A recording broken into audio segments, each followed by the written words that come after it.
नमस्कार दोस्तों, स्वागत है आपको भोजपुरी म्यूजिक न्यूज में। तो लेके आ रहे हैं कल सुबह समर सिंह बहुत ही ब्लॉकबस्टर सॉन्ग। तो आप लोग जानिए कि चैनल पर वीडियो सॉन्ग रिलीज होने वाला है और कब होने वाला है। चलिए दोस्तों वीडियो को स्टार्ट करते हैं। वीडियो को स्टार्ट करने से पहले दोस्तों आप लोग हमारे चैनल पर नए हो तो चैनल को सब्सक्राइब कर दे और बेल आइकन दबाना दोस्तों नहीं भूलिएगा। बहुत ही ब्लॉकबस्टर सॉन्ग के बारे में आज हम बताने वाले हैं।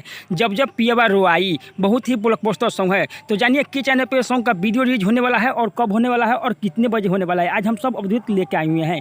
तो वीडियो को आप लोग हमारे शुरू से अंत तक देखिए, तब आपको समझ में आएगा कि चैनल पे सॉन्ग का वीडियो रिलीज होने वाला है और कब होने वाला है।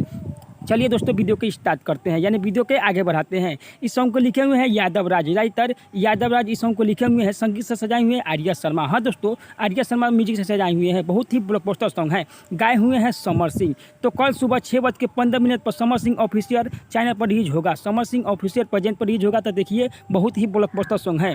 कल सुबह 6:15 पर आप लोग तैयार होकर रहिए। कल सुबह 6:15 पर रिलीज होगा, यानी 14 जुलाई को। तो आप लोग देखना नहीं भूलिएगा दोस्तों। कल सुबह 6:15 समर सिंह ऑफिशियल प्रेजेंट पर बहुत ही ब्लॉकबस्टर सॉन्ग है।